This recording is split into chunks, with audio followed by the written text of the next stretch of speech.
Hello, my name is HQ of HQ Reacts. Welcome to my channel. Please do me a favor. Hit the like button, share the stream, and click the notification button for new content.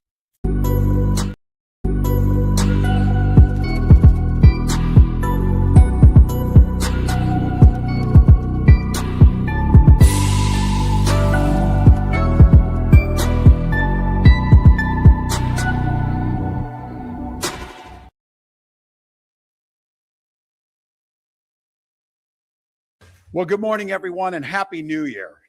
Like many Minnesotans, I have to tell you, I was glad to turn the page on 2025. It was an extraordinarily difficult year for our state, and it ended on a particularly sour note. For the last several years, an organized group of criminals have sought to take advantage of this state's generosity. And even as we make progress in the fight against the fraudsters, we now see an organized group of political actors seeking to take advantage of a crisis. I don't want to mince words here. Donald Trump and his allies in Washington and in St. Paul and online want to make our state a colder, meaner place. Right out the gate, y'all.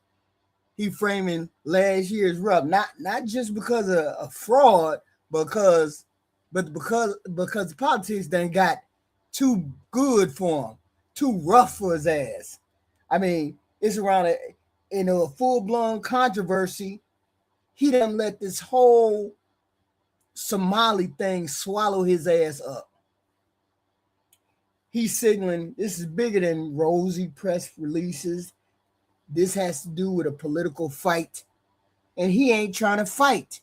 Out the gate, he running. They want to poison our people against each other by attacking our neighbors. And ultimately, they want to take away much of what makes Minnesota the best place in the country to raise a family. They've already begun trying to withhold funds that were meant to help families afford child care. And they have no intention of stopping there. Make no mistake, we should be concerned about fraud in our state government. We cannot effectively deliver programs and services if we can't earn the public's trust. That's why over the past few years, we've made systemic changes in the way we do business. We've gone to the legislature time and time again to get more tools to combat fraud. We've hired people we fired people who weren't doing their jobs. We've seen people go to jail for stealing from our state. We've cut off whole streams of funding in partnership with the federal government, where we saw widespread criminal activity. We've put new locks on the doors of our remaining programs, and we've hired a new head of program integrity to make sure that those locks can't be broken.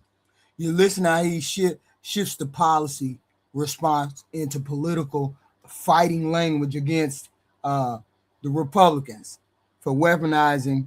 The Republicans was good. They weaponized this against him, and they poisoned the whole thing.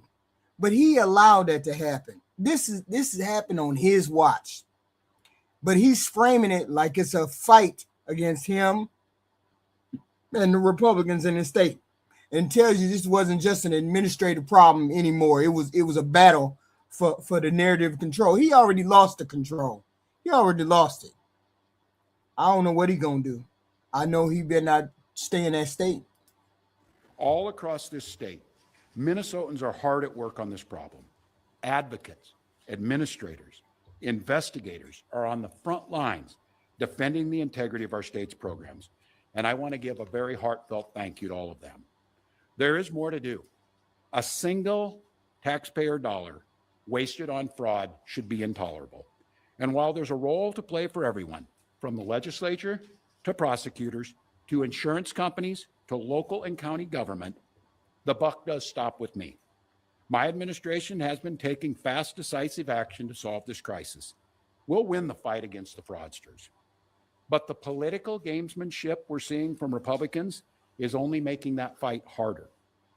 We've got Republicans here in the state legislature playing hide and seek with potential whistleblowers. We've got conspiracy theorist right-wing YouTubers breaking into our daycares, demanding access to our children. We've got the President of the United States demonizing our Somali neighbors and wrongfully confiscating funds that Minnesotans rely on. See, now here's the point. He acknowledges that there's fraud, but says the politics around it is what's hurting the governance. Republicans turned this into a national attack line, and the Trump administration froze all those federal funds over this whole issue that wasn't even a current issue. This is not something that's current. I don't think it was current. I think this happened. Didn't this happen like 2 or 3 years ago? And all of the people are just now getting into people are getting sentences and whatnot. This is wild. It took down a governor, a good governor. Tim was a good governor. It's disgusting and it's dangerous. Republicans are playing politics with the future of this state. It's shameful. And I've said it before, and I will continue to say it.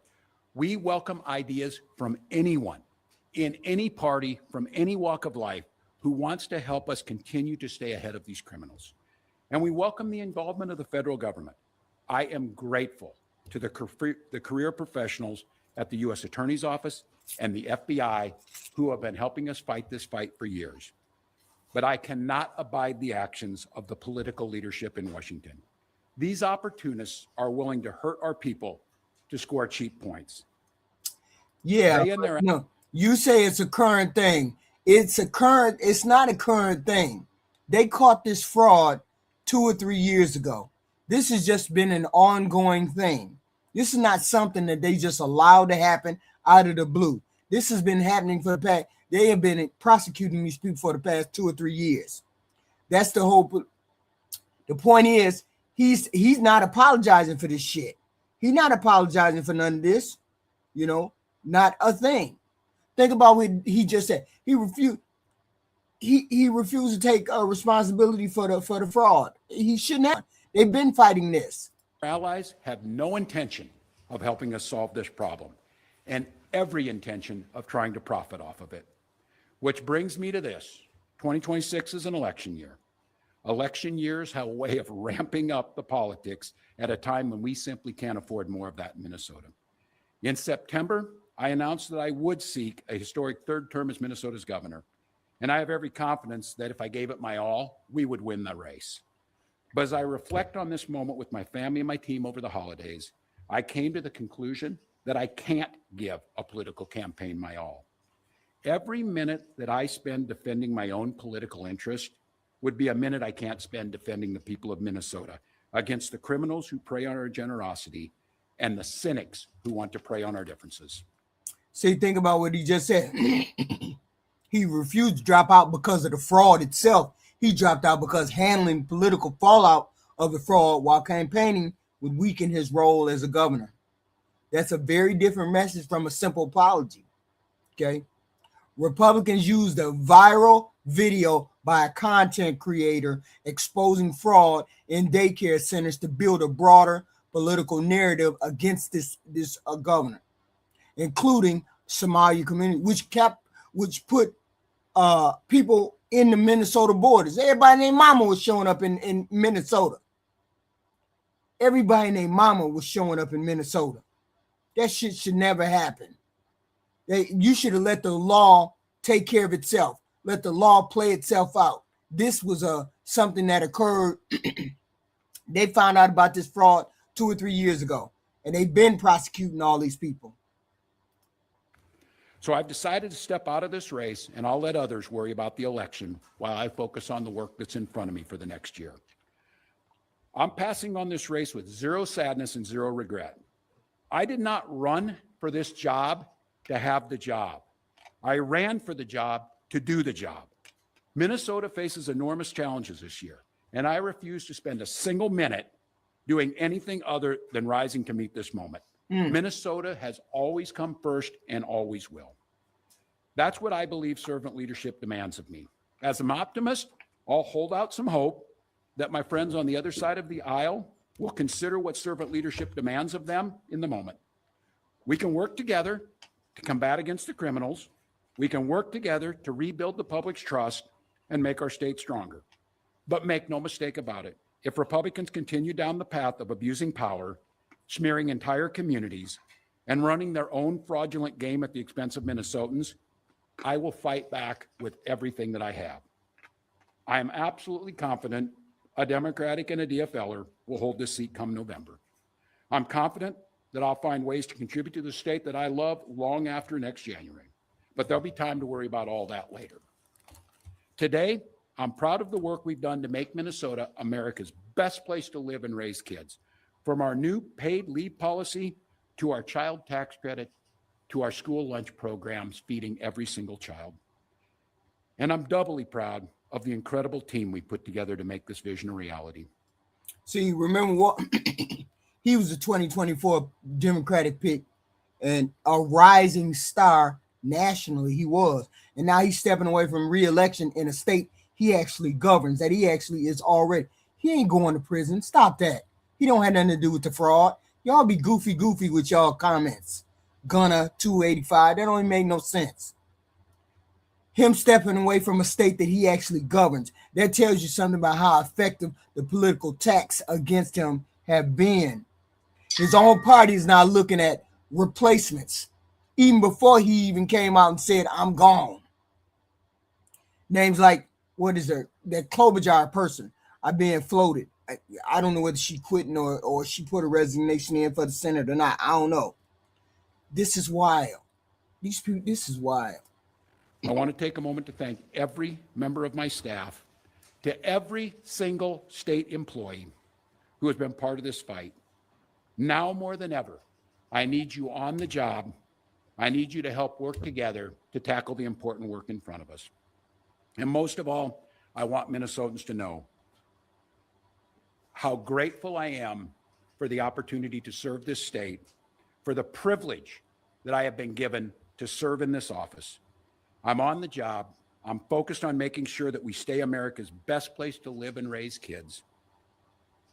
No one will take that away from us.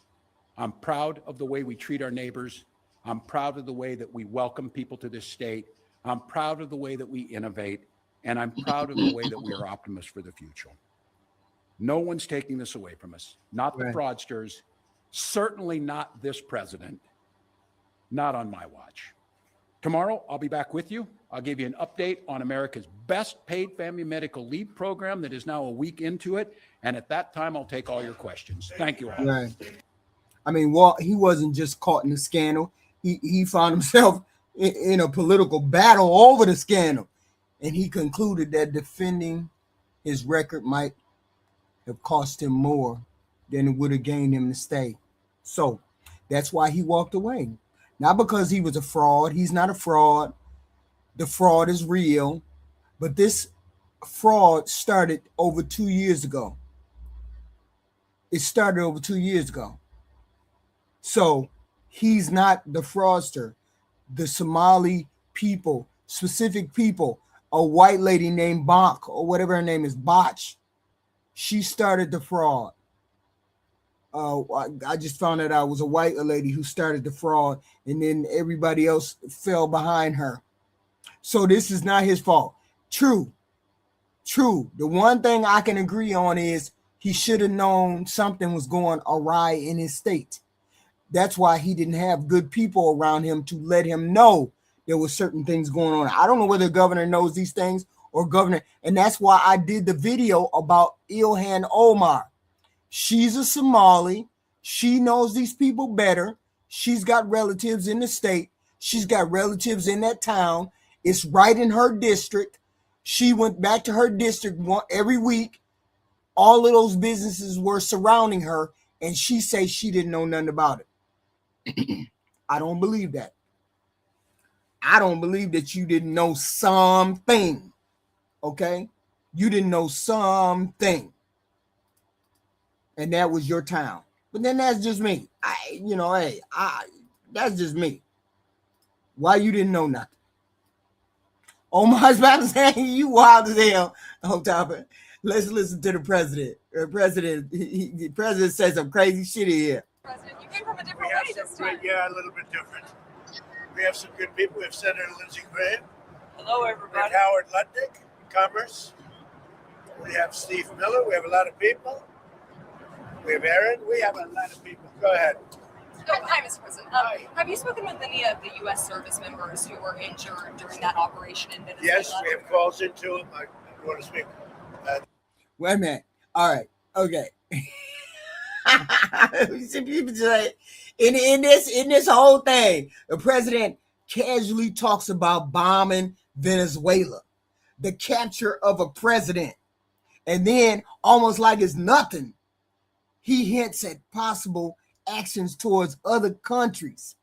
This is a whole what? This gaggle is wild as hell. He hints to the fact that he may invade Cuba, Colombia, Mexico, even Greenland. What the hell is going on with this president? This is not being spoken like it's a tragedy. It ain't even treated as controversial. I don't get it. It's presented like a checklist that he doing. So we did it. It worked. Let's move on. So here's what we're going to do. I'm going to play these sections. I'm going to stop. I'm going to listen to the shit he got to say. But just, this shit is wild. I swear this president just be saying some shit. They're all in good shape.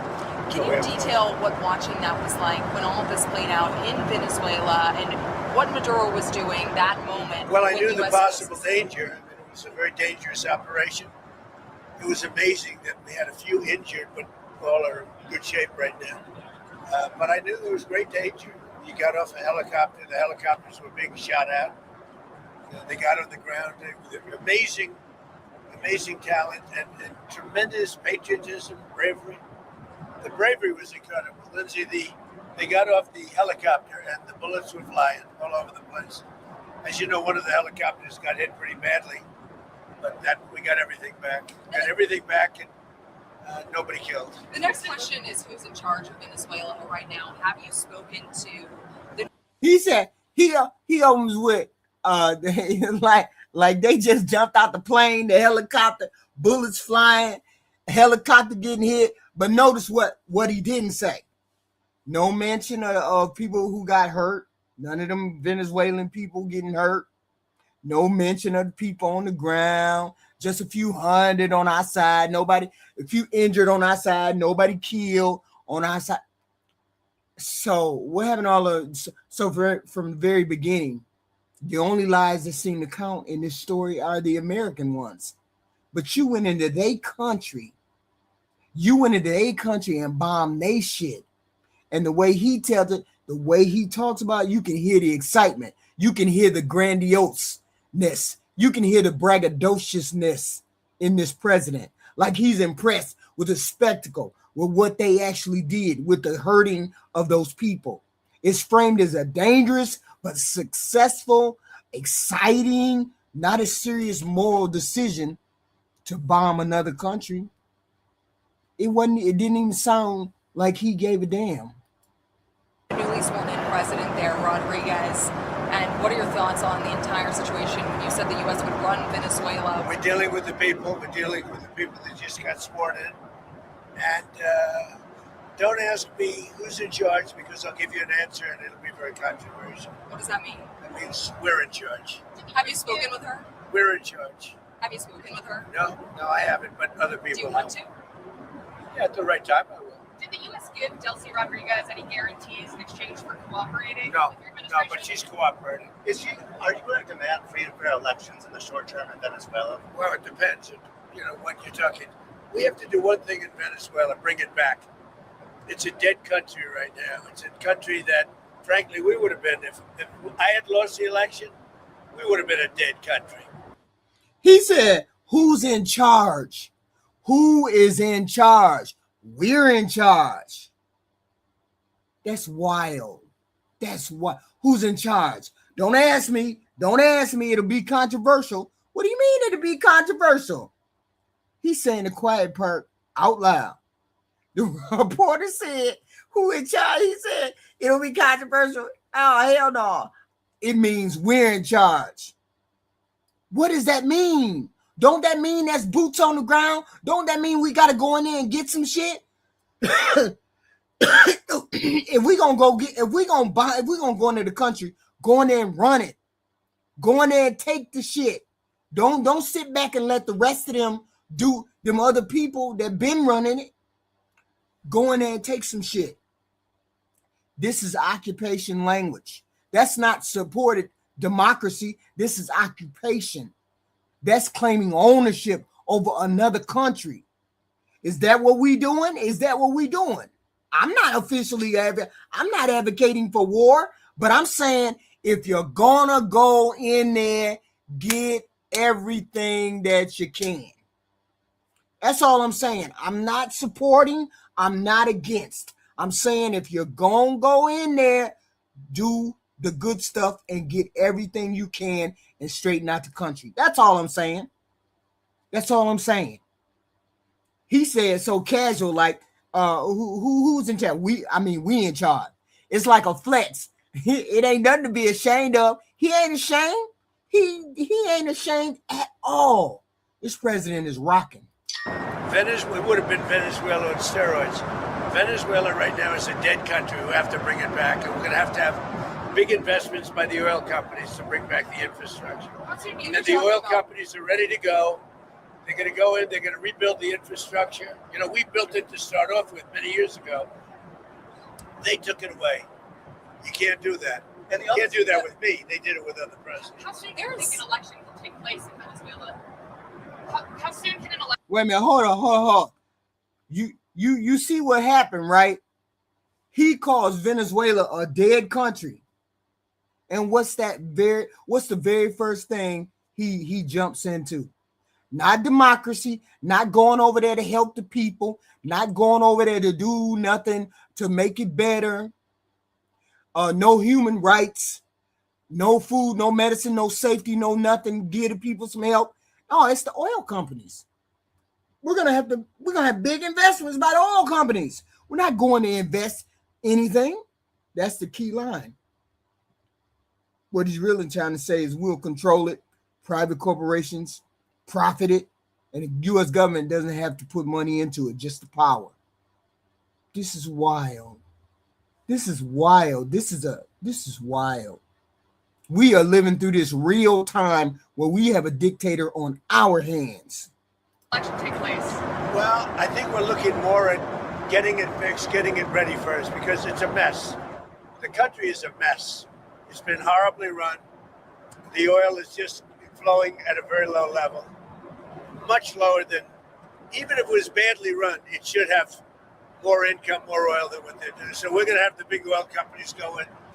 Black America, I sure had that same idea.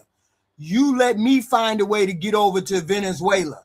Let me find a way to get over there and make some of that money. I sure will. And they're going to fix the infrastructure. They're going to invest money. We're not going to invest anything. We're going to just take care of the country. We're going to cherish the country. We're going to take care, more importantly, of the people, including Venezuelans that are living in our country that were forced to leave their country. And they're going to be taken. I say, Trump, call me. Call HQ. HQ know how to straighten it out. I sure do. We'll be up and running in 2 years. Everything. We be up and running. That's what I do. Very good care of. Yes, ma'am. Have you spoken with the oil companies about Yes. going into Venezuela? I have. Which ones? Have you received any commitments? All of them, basically. Any commitments from the oil companies? They want to go in so badly. Did you speak with them before the operation took place? Yes. Did you maybe tip them off about what Before and after. And they want to go in, and they're going to do a great job for the people of Venezuela. And they're going to represent us well. What happens But to you know, this? the infrastructure is rusty, rotten, most of it unusable. It's old, it's broken. You see pipes laying all over the ground. Nothing's been invested for years. Chevron's in, as you know, they've done a good job, but even they haven't been in a position to invest money because they're at a month-to-month basis. What happens to this? They're only there because I wanted them to be there. are there any contingencies in case that the military in Venezuela is unhappy with the U.S. the way it's running Venezuela? Do you guys have plans? So Venezuela thus far has been very nice, but it helps to have a force like we have. You know, we were ready for a second wave. We were all set to go, but we don't think we're going to need it. There's about 17 billion worth of oil reserves in Venezuela. More. Is that going to be? You mean trillion? And is that going to be Did you something? say billion or trillion? I said billion. You said 17 billion? It's much more than that. Okay, so what is going to happen to those reserves? Well, we're going to run everything. We're going to run it, fix it. We'll have elections at the right time, the main thing you have to fix is a broken country. There's no money. There's inflation. Like we would have had, if I didn't win this election, we would have been Venezuela on steroids. Well, he stopped saying that. We would not have been Venezuela on steroids. We would have been in a better position than we are now. Enough said. What's going to happen? The reporter said, what's going to happen now to the oil reserve? He doesn't say nothing about the Venezuela people having any kind of say in it. He said, we're going to run everything. We decide when elections is going to happen. Remember yesterday when that reporter asked Marco Rubio about elections, and Marco Rubio said, elections? What the fuck you mean, elections? This is wild.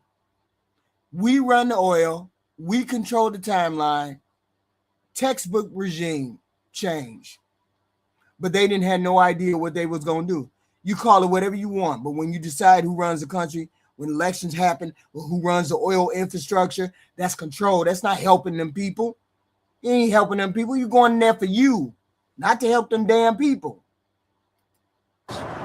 Lindsay would know that. You might say something on that because we were talking before. We would have had a doubling up of very bad things that cost us a lot of money, like welfare, frankly. We wouldn't have had jobs. And instead of having $18 trillion in, we would have had at least $5 to $10 trillion leaving the country. So our costs would have gone up, and all of the money we're setting a record. It's long broken. And that's it. That's after 10 months. We haven't included the 11th month yet. So we think we're going to hit over $20 trillion. The all-time record is 3 by another country known as China. About 10 years ago, they did 3. We're going to do close to 20 trillion. What is this goofy shit about tariffs, and the tariffs is going to hit a record high? I truly believe this president just be talking because he thinks, but see, he can't be wrong because a lot of you goofy people be quoting the same stuff he be saying. So you got to be listening to this garbage. Just because he says it doesn't make it true. I don't understand. But then again, he understands. He's a marketing genius. He understands your goofies are going to follow right along with him. Listen to what he said. 18 trillion. Our deficit is only 29 trillion. He's just saying stuff. Ain't no such thing as no 18 trillion damn dollars. Stop it.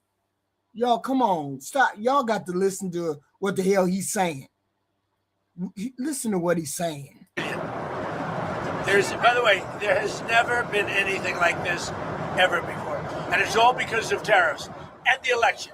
But it's because of tariffs. There was a time. Without tariffs, we wouldn't have 10 cents being invested. There was a time back in 2016, I remember your RNC speech, and you were saying that regime change and a nation building. Where? When you were speaking at the RNC back in 2016, Go ahead, you were criticizing regime change and nation building, the U.S. being involved in that. It seems obviously that your stance has changed on that. What led to that? And is the U.S. nation building now? Is that? This isn't a country that's on the other side of the world. This isn't a country like we have to travel 24 hours in an airplane. This is Venezuela. It's in our area. The Don Road Doctrine. So is that what you would say, that we're in the business of nation building now? We're in the business of having countries around us that are viable and successful, and where the oil is allowed to freely come out because that's good. It gets the prices down. That's good for our country. Now, we have a very sick neighbor. It's not a neighbor, but it's close to a neighbor, and that's Venezuela. It's very sick. Colombia is very sick too, run by a sick man who likes making cocaine and selling it to the United States. And he's not going to be doing it very long, let me tell you. What does that mean? He's not going to be doing it very long. He's not doing it very long. He has cocaine mills and cocaine factories. He's not going to be doing it very long. So there will be an operation by the U.S. and it sounds good to me. Secretary Rubio mentioned. You know why? Because they kill a lot of people. Yeah. Secretary Rubio mentioned Cuba yesterday in his remarks. Does the U.S. have a plan to do something? Well, Cuba always survived. Wait. He was asked, didn't you used to be against regime change and nation building? Instead of saying, I changed my mind, he said, oh, this is different. This is in our area. So he's really admitting we're willing to do regime change in our neighborhood, which means every country that's around us should be concerned and worried about what the hell is going on with this president. Calls Colombia's leader a sick man, accuses him of making cocaine, said he's not going to be doing it very long.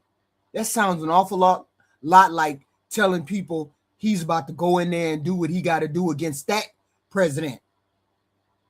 That Venezuela ain't the only one. Colombia might be one too. Today is Venezuela. Tomorrow it might sound good that he want to go into Colombia. Wow. Because of Venezuela, now they won't have that money coming in. They won't have the income coming in. You know, a lot of Cubans were killed yesterday. You know that. A lot of Cubans were killed. Do you know how many? The bodyguards. No, they're looking, but there was a lot of death on the other side. No death on our side, but there was a lot of death on the other side, unfortunately. But a lot of Cubans were killed yesterday, trying to protect him. There's been protesters killed in Iran. You said we were locked and loaded, ready to go. What is the line there for when the U.S. is going to get involved in those protests? We'll take a look. We're watching it very closely. If they start killing people like they have in the past, I think they're going to get hit very hard by the United States. Can I just add something? So when he first got elected in January, we met, biggest comeback ever. We talked about You think so, really? I didn't feel it was a couple. Because the first one was. The bottom line is, we talked about a drug caliphate in our backyard. Oh shit. We had Venezuela, we have Cuba, we have Colombia in our backyard. And these three countries have been condemned ever since I've been in politics. Joe Biden put a $25 billion bounty on Maduro's head. Chris Smith, today he got inaugurated, said, I hope Trump will hold Maduro's feet to the fire. He did. So what has he done? He's going to clear our backyard of a drug caliphate. Countries run by narco-terrorist dictators who murder, rape, send drugs into our country to kill thousands of our citizens. To my Democratic friends, you should be celebrating this. He said, now let's talk. A few things. He casually mentions a lot of Cubans were killed yesterday. Like it's a side note. Not really giving any attention to those people. No names, no numbers, no nothing. Just a lot of them. Yeah, we did a lot. We killed a lot of people. That's wild. He threatens Iran. They're going to get hit very hard. So the language of punishment is still there.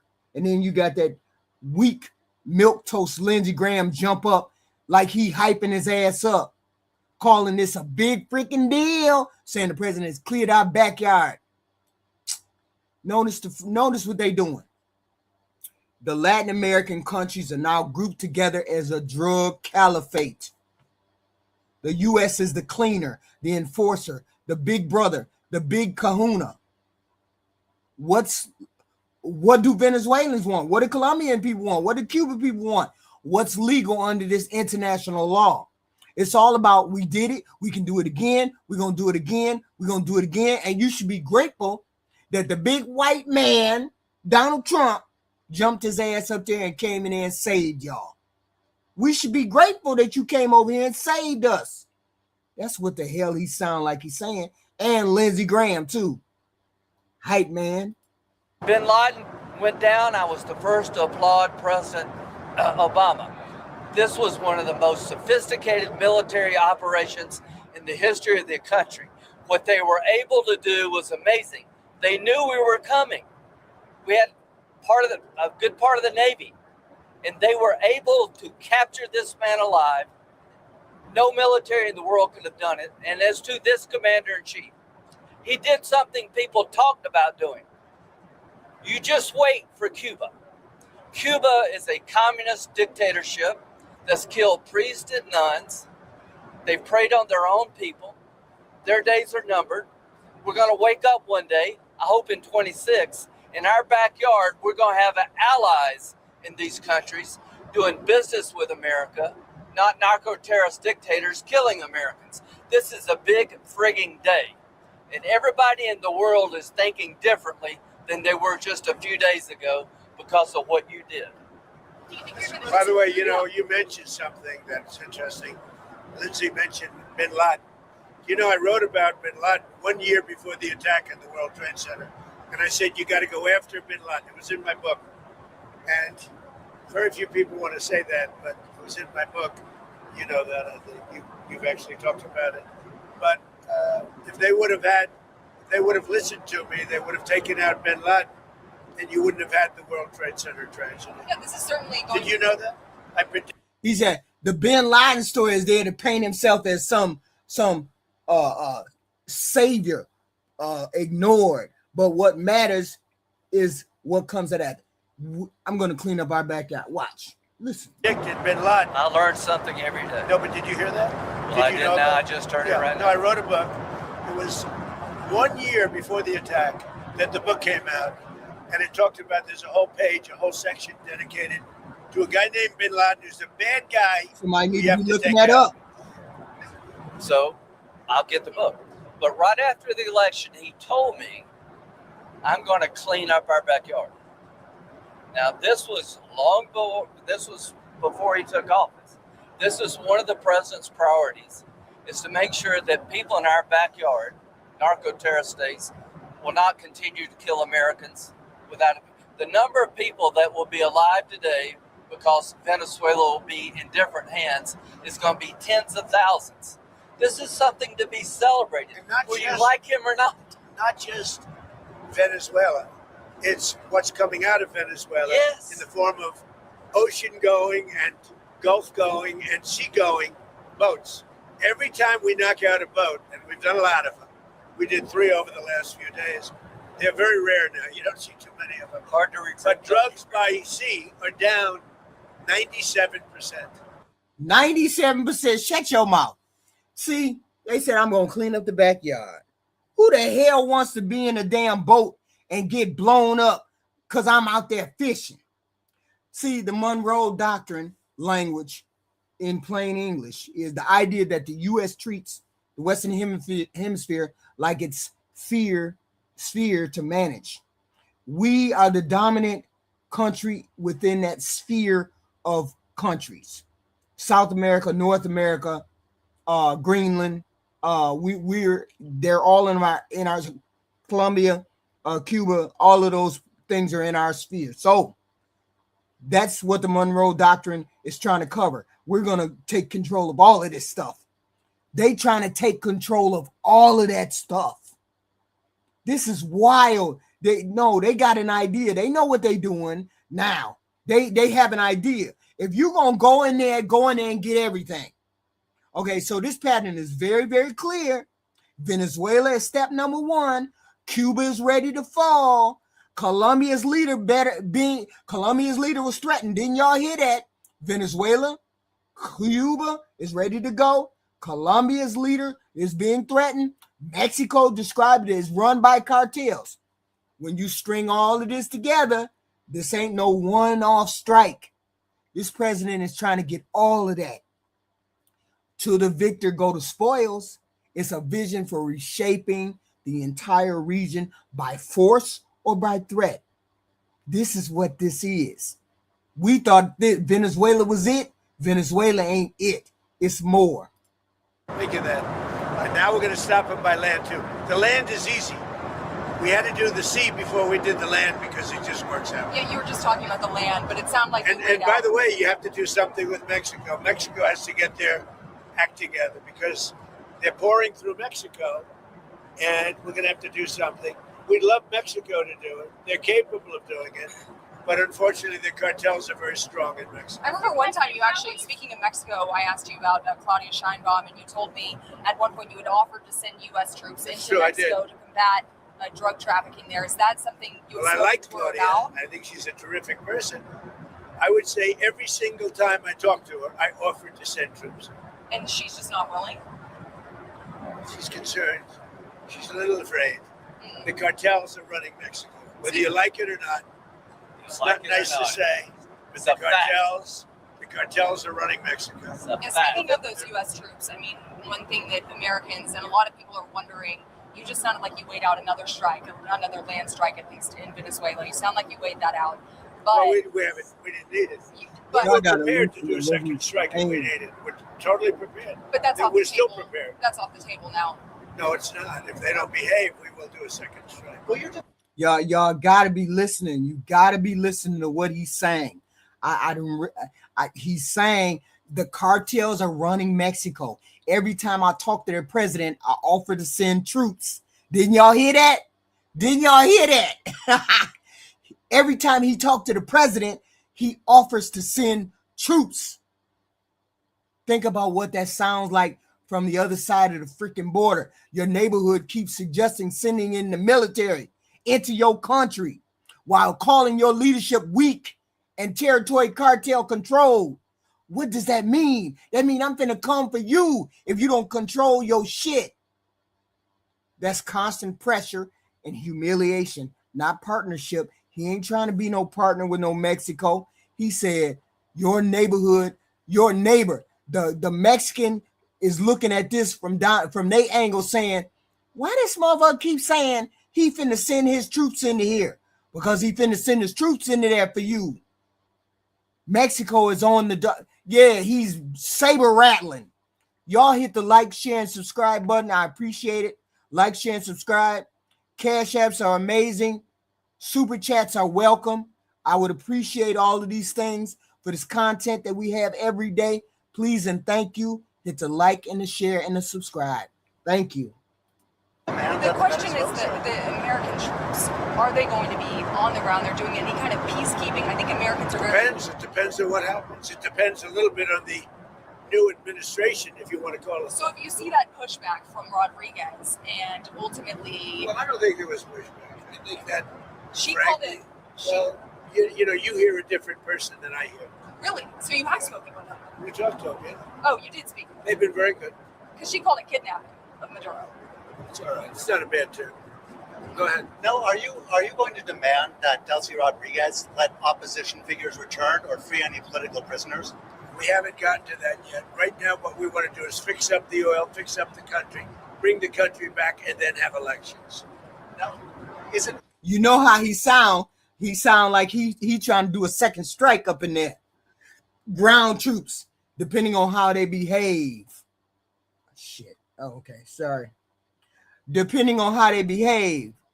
And then he kind of jokes about the word kidnapping, saying it's not a bad term. It's not a bad term. Kidnapping ain't a bad term. I just kidnapped the whole president of a whole nother country. Kidnapping ain't bad.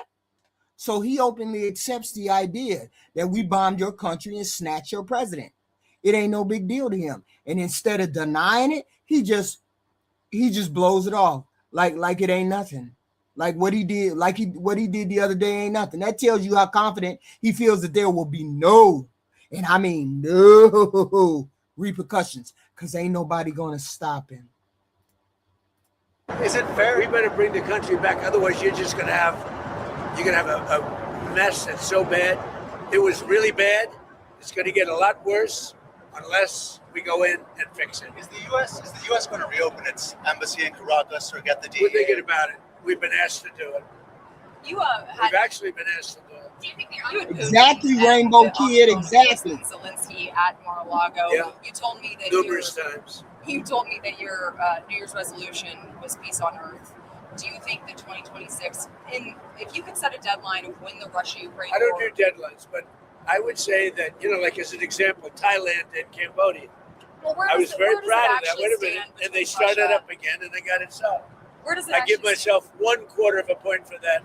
So now I'm 8 1/4 points because they started up Thailand and Cambodia and now it's okay. So where does it actually stand between Russia I think and we'll have a Ukraine deal right at some point, hopefully in the not too distant.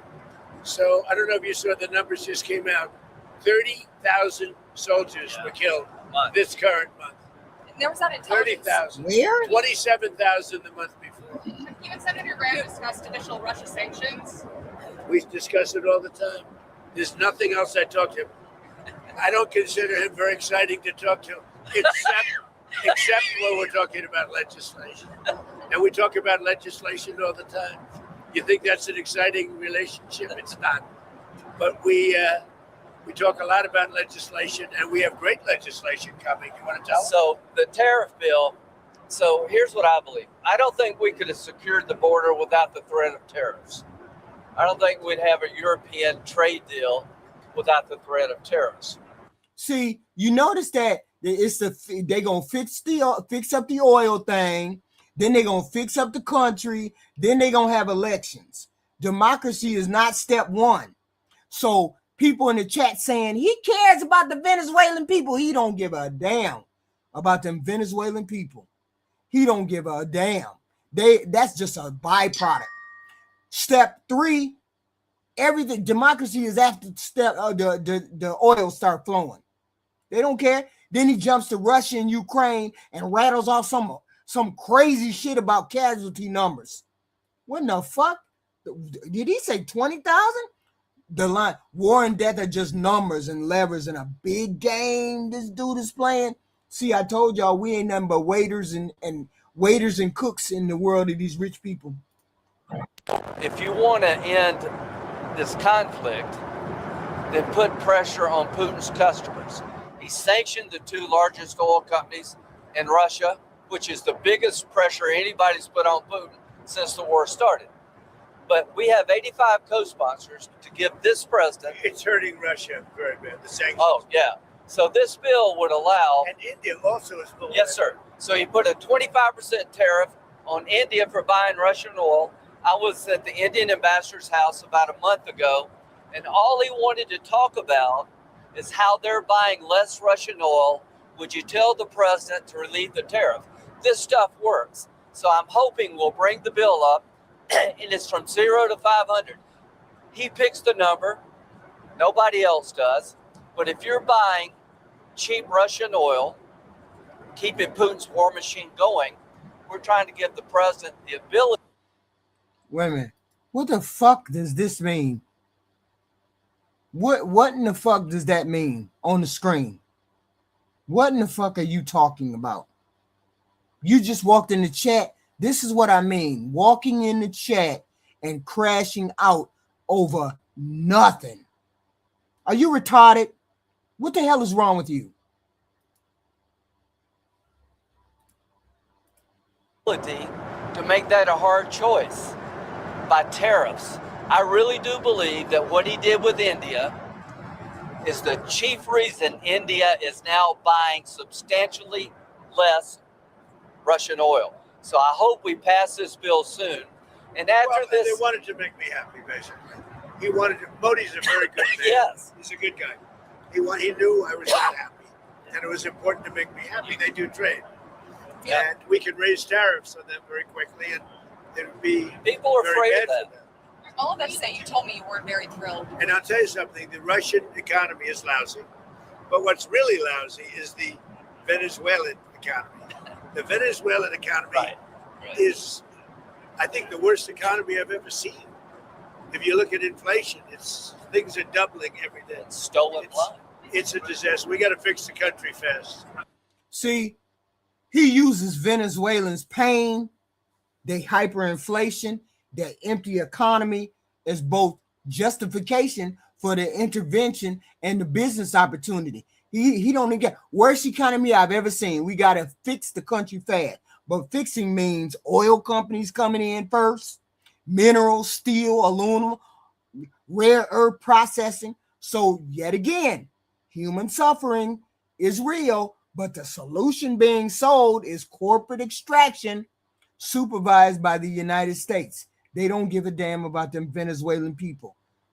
They don't give a damn about them people. Wow. President Trump, are there going to be any more? You said the oil companies are going to go in there. Are there any other companies that you've talked to about dealing with Venezuela? Maybe Mr. London could talk about that. Are there any other corporations, entities outside? Outside of the oil business. Well, the oil business, yes, but outside, yes. Howard, yours? They have steel, you have minerals, right? All the critical minerals. They have a great mining history that's gone rusty. So steel, aluminum, minerals, I mean, this is all, it's a rich. It was once upon a time one of the great economies and cultures of the world, and it was destroyed and now President Trump is going to fix it and bring it back It's got for potential, Venezuela. but it's not easy. Oh, It's no. really gone bad, Any rare earth but it's got potential. What? Maybe any rare earth minerals? They have rare earth, but everybody has rare earth. Rare earth is not rare. What's rare is the processing. We got We're almost doing something. processing plants on that. That's right. There's no such thing as rare earth. The rare earth is everywhere. What isn't everywhere is the processing of rare earth, and we have a lot of places going up right now. One thing we haven't heard you specifically react to is the Minnesota fraud. But see here, that ain't that Howard Lutnick, I think. Yeah, Howard Lutnick. Now you have Wall Street Business Voice chiming in, basically giving the investor pitch. We got steel, aluminum, mineral, rare earth, blah, blah, blah. And Trump jumps in to clarify the business deals, the business model. Rare earth is not rare. What's rare is processing. We're building processing plants. So this moment is real clear right here. They are openly discussing Venezuela, not as a traumatized nation, not at all, but as a bundle of assets that were destroyed, and now they need to be brought back under their control, of course, and for their benefit, of course, not for the benefit of the Venezuelan people. This shit is wild. These are bandits. These are degenerate people. We've seen play out. Well, it just doesn't get worse. I've reacted. It's almost not even believable. This very stupid, low IQ governor, he's a very stupid man, because, I had a campaign against him with JD, and he's a stupid man, and he's a corrupt politician, and the Somalians are ripping off our country to the tune of, looks like $19 billion, but that's only what they can find. So usually when you're looking at 19, that would mean it could be 50, but the numbers are astronomical. Think of it. They have a dead country. They don't have government. They don't have anything. They don't have a military. All they do is run around shooting people and trying to capture ships. We don't let them take ships anymore. You know why? We use the same exact missile on them that we use on the drug carriers. And it's very effective. So You notice there's nobody capturing ships anymore? Because as they head out to go capture the ship, and the ship doesn't want to fire back because it's very flammable stuff in many cases. And the insurance companies don't want, because they build $1 billion ship, and they don't want anybody firing rockets into the ship. But we're hitting them so hard, and it's very similar. Same missile system. It's called deadly accurate. And do you notice that ships aren't being taken anymore? The pirates are. That's right. I had thought about The pirates aren't. Well, no Somali bird. it's actually very easy. They head out. We say, guess what? There's pirates. Bing. That's the end of the pirates. Oh, heck, no. Wow. This is where he starts forming part and veers into that braggadocious bullshit. This is crazy. Targeting a specific community of Somali immigrants for one, tying them to the fraud and theft on a massive scale. I get all that. Singling out one member of Congress by name, you need to stop that. You sound really trashy. He really need to stop that. And saying she should be forced to leave the country, you really trash for saying that kind of shit. This is not just policy talk. He's scapegoating that girl. Then he brags about using the same missiles on pirates as on drug boats, calling it deadly accurate. And he's almost pleased, almost giddy that the ships aren't being taken anymore because they're destroying people before they reach the target. It's a worldview where problems are solved by force first. And entire groups, immigrants, pirates, politicians he don't like, get flattened. This is crazy. I don't understand how people don't see the maniacal, the maniac. I don't see. The shipping business is coming back because, see, these are little things that we're doing. And I'm doing it not just for American ships, I'm doing it worldwide. Because we don't want ships taken by Somalia pirates. But what they are doing is they're stealing money from the American taxpayer. And every one of them should be forced to leave this country, including Ilhan Omar, who's a total crook. And she's one of the leaders of it. Not the only, because she's not that smart. But think of it. $19 billion at least they've stolen from Minnesota and from the United States. It's actually more from the United States because Minnesota puts in, and we're not going to pay it anymore. We're going to have Walz go pay. We're not going to pay them, and we're not going to pay California, and we're not going to pay Illinois with that big slob of a governor that they have that doesn't want. You know, we brought down crime by 25%. He didn't do anything. He's not doing anything. But they want us to leave. He had a day where they had 17 murders not too long ago. 17 murders and 77 people shot, but 17 died. And then he talks about, oh, we can handle it. He can't handle it. But we pull back, and we'll go in at the appropriate time. But we're the ones that brought the crime down. We brought it down 20%. They didn't bring it down. Pritzker didn't bring it down. Same thing with Gavin Newsom. If we didn't go in to Los Angeles 7 months ago when they had the riots, even the police commissioner, the head of police, said if we didn't have the federal government go in, we would have lost total control of the city of Los Angeles. You all hit that like, share, and subscribe button. I appreciate the like, share, and the subscribe. Cash apps are great. Super chats are welcome. We don't have the super chat thing up, but the cash app thing up, but we do have super chats. Super chats will be appreciated. I would like to start getting super chats. That'd be amazing because I see a lot of y'all every day. It would be amazing if people would give super chat. They don't mind giving super chats to other places. I'd appreciate super chats here, and thank you. Please hit the like, share, and subscribe. And they would have had to cancel the Olympics. Think of that. Speaking of Los Angeles, the National Guard, you pulled out the National Guard out of Portland. We did. In Los Angeles. And you know what? You know that Portland, we got it down to almost no crime. You know that? But we pulled it out. We had a Supreme Court decision. We can go back. We're allowed to go back in. But we'll go back in when the crime starts. Look, the crime will soon start because they now know that we're out. And at the appropriate time, we'll go back in. And we may, if we're allowed to. The most powerful thing we haven't used the Insurrection Act. You're considering using the Insurrection I've always considered it, but we haven't needed it anywhere. 48% of the presidents of this country have used it. Bush used it, I think, 22 times or something. You know that, right? I mean, Bush the elder. Now, what are your short-term next 2 weeks? What do you need from Delcy Rodriguez? You've threatened total access. We need total access. We need access to the oil and to other things. No, don't worry about voting. Don't worry about the people. Don't worry about none of that. You just need access to the oil. That's all he caring about. In their country that allow us to rebuild their country. What other things? A lot of things. Roads that aren't built, bridges that are falling down. Yeah, bridges that are falling down, nobody can go anywhere. And on Greenland, On Greenland now? Yeah, on Greenland. How did we come up to Greenland? So you notice he put the insurrection in his back pocket, the tool he can deploy the U.S. military domestically. But I could have sworn that the Supreme Court told him you better check yourself when it comes to the military. He said, I've always considered it. Other presidents have done it.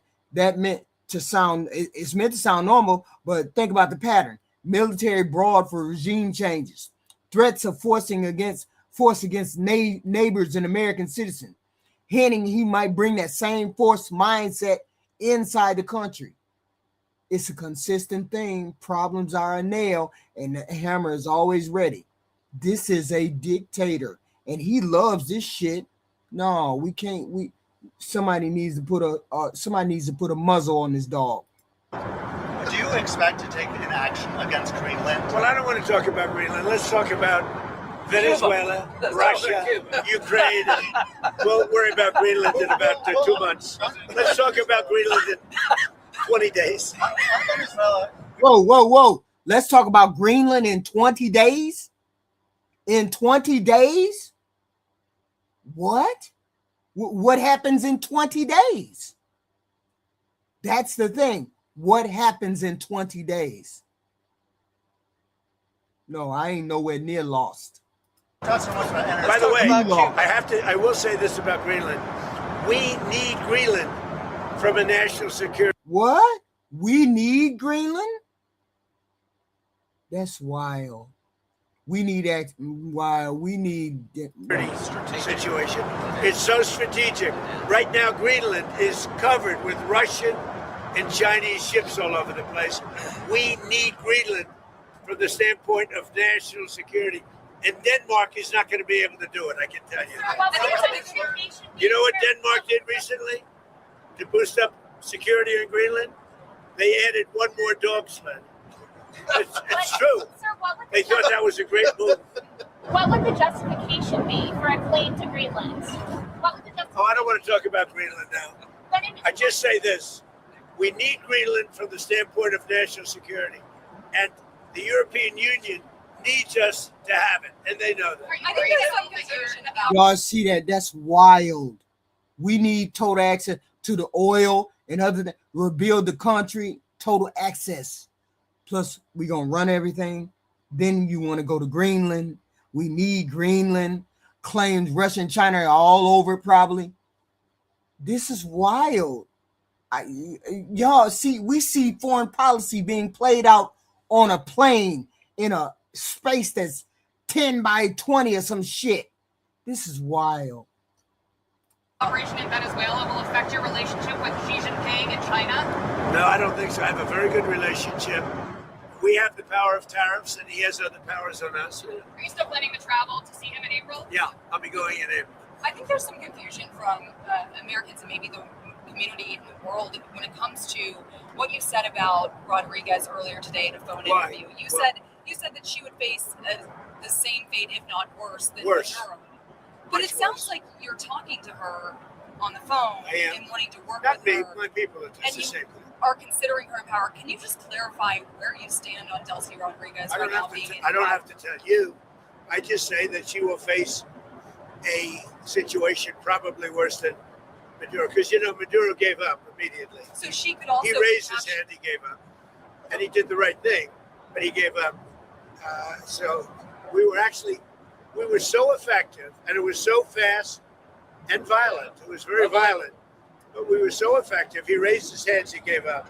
What was the most violent moment? I don't want to tell you. There are some bad moments, but there were some very violent moments. I don't want to tell you. Did you get a briefing at all on Maduro's first night in U.S. Yes. custody, and what can you tell us? I have a total briefing on every aspect of it, but I don't think it's appropriate to talk to the press about it. You'll find out. When it comes to him in court tomorrow, I mean, what's the end game here with Maduro? There is no end game. We're just going to go through a slog of a trial. The judge is very respected. Judge Hellerstein is a highly respected judge. We'll see how we do. The case it's infallible. People are so happy with what we've done. You go down to Miami, you go down to a lot of places, and they're all dancing in the streets of this country. Now, he was a rough man. Killed millions of people. He killed millions and millions of people. Yeah, that's true. Right here, he openly threatens Delcy Rodriguez with a fate worse than Maduro. After admitting that Maduro was captured violently and taken into U.S. custody, he wouldn't admit exactly what happened. So he's using public threats. He's using public threats as a part of his diplomacy, as his strategy. This is foreign policy right in front of us. This is wild. This is intimidation right in front of us. Then he calls infallible, the case infallible, before the trial even starts. This is wild. Killed millions and millions and millions of people. So we got public threats, predetermined guilt. The dude is guilty already. Inflated rhetoric. It all works to paint an extreme action. You deserve whatever come your way. That's what he's saying. You deserve it. After he stands Can I just say something? We got that. This is a good thing, not a bad thing. President Biden put a $25 billion bounty on the guy's head. Why? Because he was a horrible criminal, murderer, poisoning our people. Every administration has been saying he's a threat to our country. He's a bad guy. This is the first guy that's actually done something about it. Here's the story for me. He could be in Turkey today, but he's in New York. So if you tell people in Cuba, you need to stop being a communist dictatorship threatening America, you should go somewhere else. You better take the offer. Maduro has nobody to blame but himself. He gave him a way out. He chose to defy Trump and the U.S. military, and his ass is in jail where he deserves to be. And every president has said the same thing, but he did it.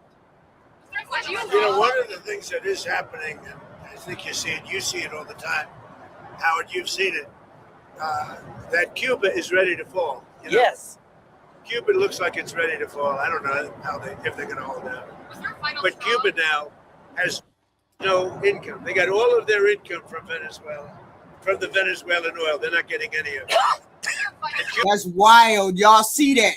Y'all see the president in real time talking about, I'm knocking them down like bowling pins. All these little countries. Cuba literally is ready to fall. And you have a lot of great Cuban Americans that are going to be very happy about this. Marco Rubio has really had your ear, it seems, throughout this entire process.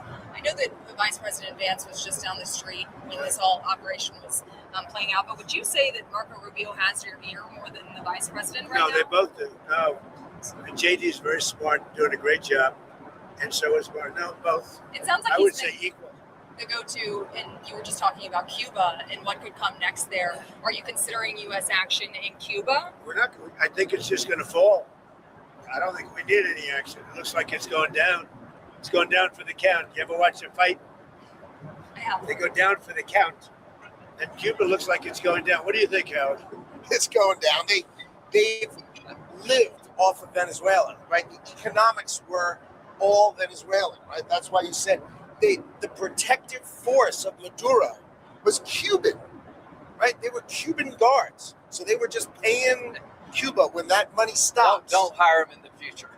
Yeah, they weren't very good. People from our country who were forced to come over, they really didn't want, they were from Cuba. People from different countries like to stay in those countries, whatever, whether it's good, bad, or indifferent. And people want to go back to Cuba, and they want to work in Cuba, but Cuba's going down for the count. Thank you very much, everybody. That wild. Cuba's going down for the count. He don't say we want a transition that avoids any kind of suffering. He doesn't say we support the Cuban people by deciding they world.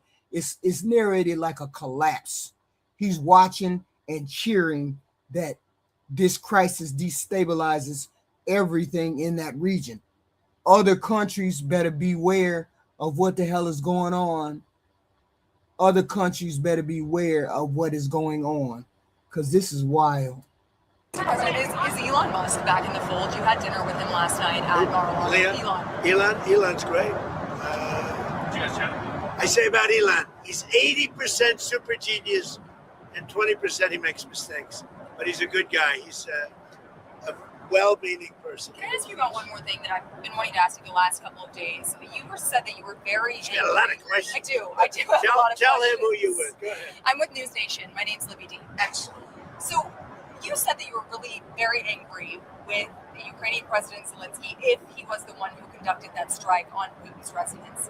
I don't believe that strike happened. Right. So Putin had said in that phone call to you that strike happened. You came out and said that, and you believed Putin. There was some criticism. There is something that happened fairly nearby, but had nothing to do with this. Why did you believe Putin in that moment and then go say that about Ukraine? Because nobody knew at that moment. I mean, that was the first I heard about it. So why not? He said that his house was attacked. We don't believe that happened, now that we've been able to check. Yeah. But that was the first we ever heard about it. We just hope that Russia and Ukraine get it settled. Amen. It's costing us nothing. In fact, we make money because unlike Biden gave $350 billion, gave it away.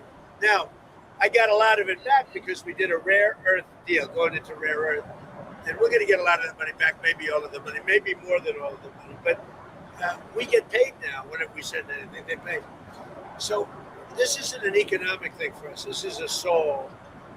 This is a situation where on average 25,000 souls, 25,000 soldiers mostly, and some people from Kiev and different cities, but a very small number by comparison. It's always about getting paid. It's always about getting paid. We're not losing money. It's souls being lost, but not ours. But not ours. You can see how normalizing this mass death and destruction that's going to happen in the wake.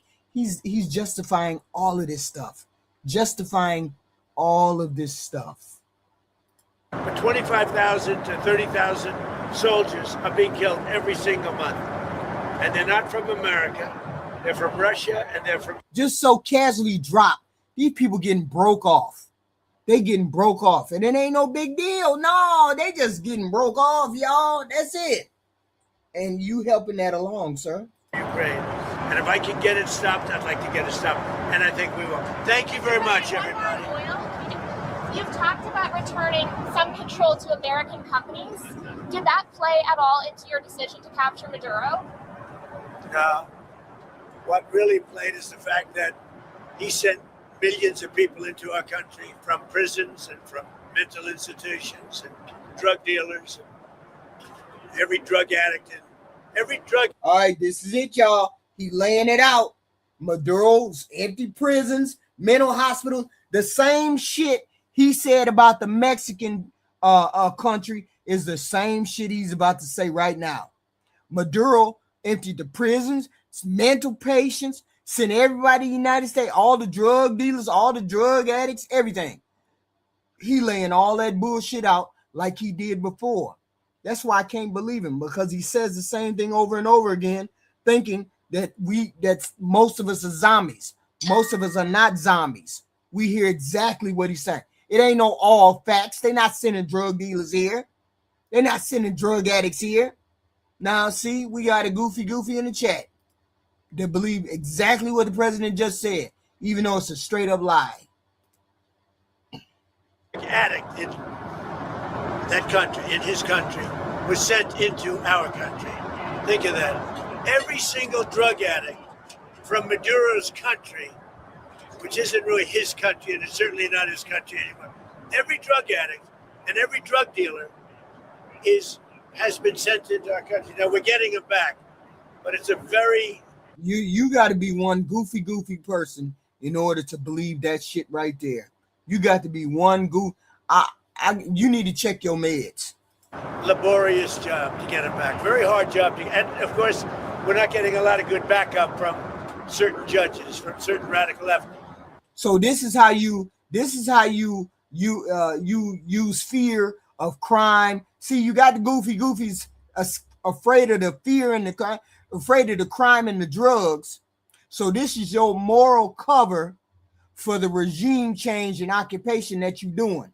You scaring the American people. Only goofies are scared and believe this shit. You got them believing that they sending drugs and drug dealers and crackheads and crack addicts over here, which they not. Just goofy talk. And you trying to justify you jumping into somebody else's country. Labeling all those people criminals, narco terrorists. We doing defense. I'm saving the American people. Shut the hell up. You just justifying going over there and getting the people oil and destabilizing the union. But we're doing well on appeals because the people doing the appeals, seems that the judges are much more sane. What these super radical left judges are doing to our country, it's incredible. But if you take a look, Maduro sent hundreds of thousands and even millions of people from jails, from prisons, from mental institutions, drug dealers, drug addicts, everybody. He sent anybody with a problem to it. It can never be forgiven. And other countries have done the same, but nothing like Maduro's done. During your campaign, you talked about ending American foreign intervention. What changed your mind with Venezuela? What kind of grew your interest there? The fact that he sent drugs into our country. We're stopping it rapidly with what we're doing with the sea, because they come in, a lot of it comes in by sea, but it's not coming. The drugs coming in, as I said before, by sea are down 97%. You should be saying, thank you very much, President Trump. Great job. Now they can't get anybody to pilot those boats. It's 97%. I'm trying to figure out who are the other 3%. Would you say that Operation Resolve? just proud to be blowing ships up. Just proud to be blowing up ships and ending people's lives. You may be glad and relieved to see Maduro in custody. The voters that voted for me, let me just tell you, the voters that voted for me are thrilled. They said, this is what I voted for. Of course you voted for that. Y'all crazy as that. I ain't gonna say you crazy. I'm saying you're deluded. And this is the moral high ground that we're supposed to be trying to get to. Y'all want to lead the country. Y'all want us to follow behind y'all with people like y'all leading the country that are warmongering. That's wild. Oh, the people voted for me. People voted for me. They want this war. They want us to be having these wars. And then they want us to follow behind y'all? I don't think so. Y'all are the warmongering people. No. So let's just think about it. What is the right response when a country sends in tens of thousands of people to overwhelm your system? When a country is a narco-terrorist state that floods your country with cocaine, that's aligned with Hezbollah, what's the right response? They are not flooding our country with cocaine. Only goofies believe that.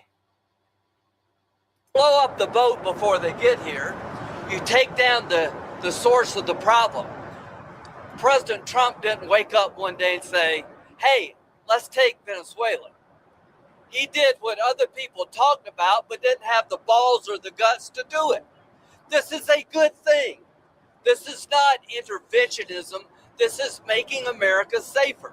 We're going to be more prosperous because of the business deals. There are going to be Americans alive today because he shut down a narco-terrorist state called Venezuela. This is a good thing, not a bad thing.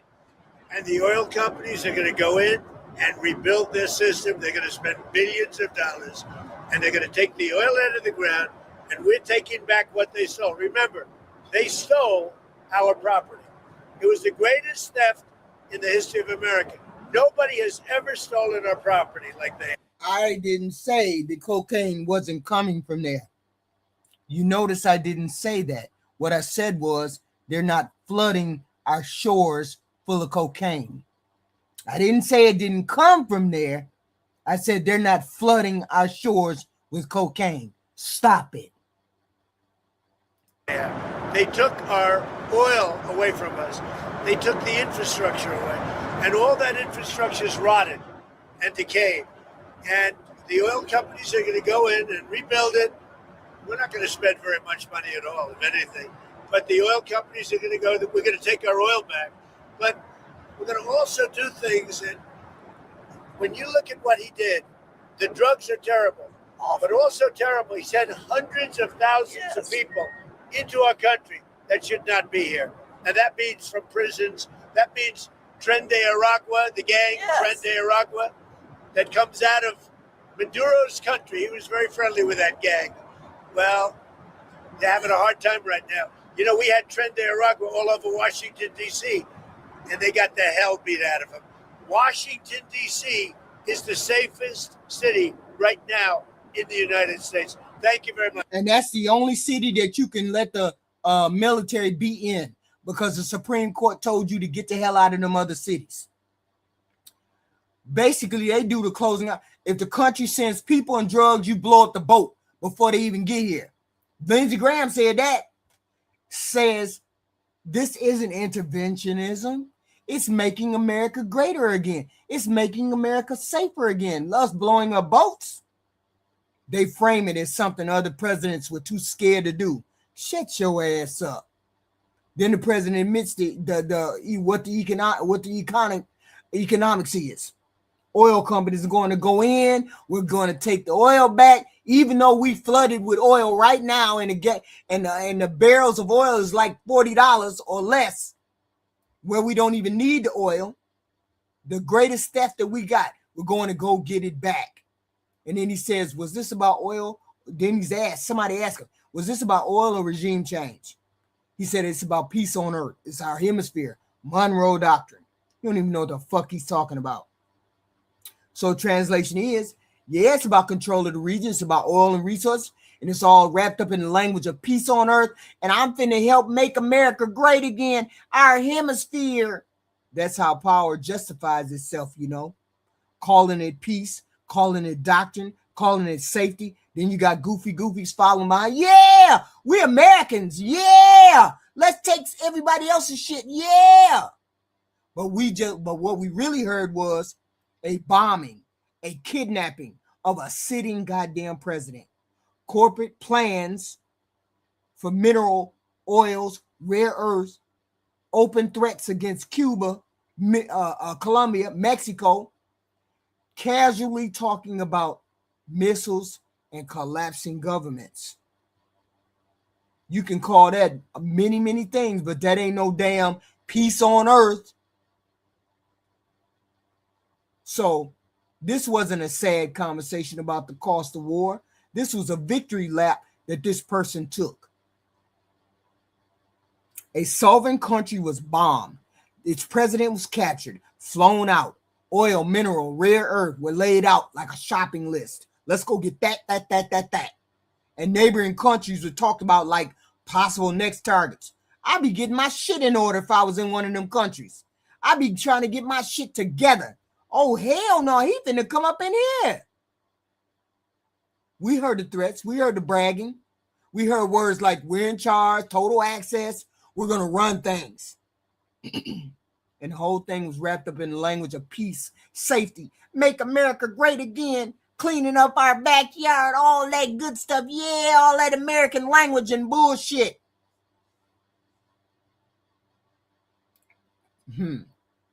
Wrapped up in peace and safety. No. You can agree with that shit. You should be horrified by it.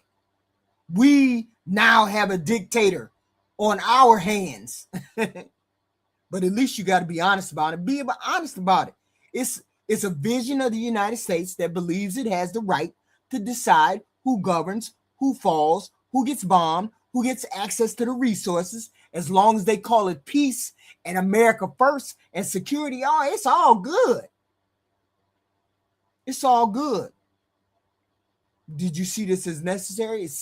Some people think it's theft. Oh, it ain't no big deal. Them Venezuelan people celebrate. It ain't no big deal. But are you going to go in there and help the people? Are you going to go in there and help prop up the country? Are you going to use the oil to prop these people up? Or are you just going to go in there and extract resources for your rich friends? But let me know. Let me know. And I just got one last thing I wanted to show y'all. One last thing. This is it. One last thing.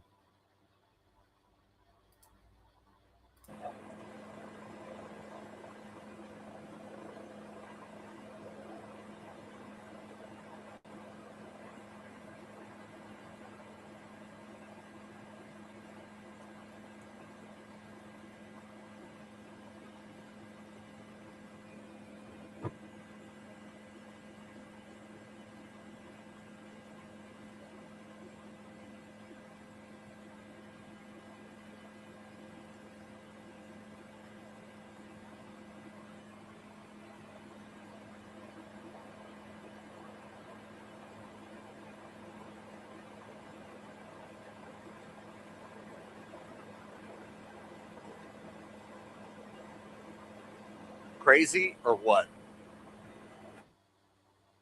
Y'all hit that like, share, and subscribe button. Hit that like, share, and subscribe. This is him being transferred over to go to court. Arriving in New York. Okay. The U.S. Department of Justice filed an indictment against Maduro back in 2020 for running a narco trafficking conspiracy, allegedly to funnel cocaine into the United States. Multiple Maduro aides have already been convicted in this case. Okay. Normally, a foreign official would be prosecuted only if the crimes directly affected the United States or the statutes allow extraterritorial jurisdiction. Here, the DOJ has argued that the drug circuit reached into the United States, giving U.S. courts legal jurisdiction. Under international law and U.S. law, sitting heads of state typically enjoy sovereign immunity, meaning they can't be arrested or tried in a foreign country's courts for official acts. But the key legal wrinkle is here. The U.S. government has not recognized Maduro as Venezuela's legal legitimate head of the state since 2019 due to alleged election fraud and governance abuses. Okay?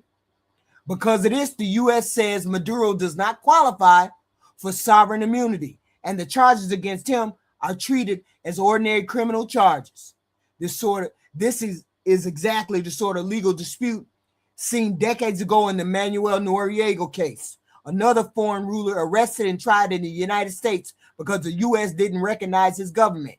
So while sovereign immunity is normally a shield, here the lack of U.S. recognition of Maduro's presidency is the government's legal basis for bringing him back here, just in case people wondered how can they bring him back here and try him. Y'all hit that like, share, and subscribe button. We have content like this every day. I appreciate the like, share, and the subscribe. How was he brought here? This is where things get extraordinary and legally controversial. Maduro was captured in Venezuela by U.S. military forces during a special operation and transported to the United States. U.S. officials conducted a military action inside another sovereign nation without the nation's consent, something international law usually forbids. Legal scholars say critics will challenge whether this operation violated international law, the U.S. Constitution, and long-standing norms about sovereignty. So the court appearance is just one facet. The capture itself raises other legal and diplomatic issues that will be litigated and debated internationally.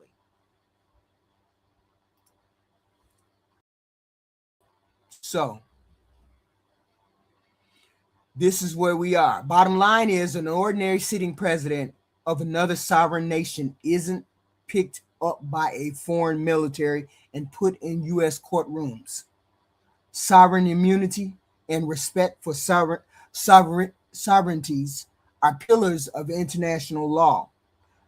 But this is an unusual situation here. The U.S. government refuses to recognize Maduro's presidency. Maduro was already criminally indicted in the United States, and the U.S. military operation brought him into U.S. jurisdiction. This is both a legal showdown, sovereign immunity versus criminal indictment, and a geopolitical event with major ramifications for U.S.-Venezuela relations and international norms. So this is where we are with Maduro. Went to court today. He have his yes or no. I'm not guilty. They pleaded not guilty. It was what it was. Okay? It is what it is. So this is where we at today with the news on Maduro.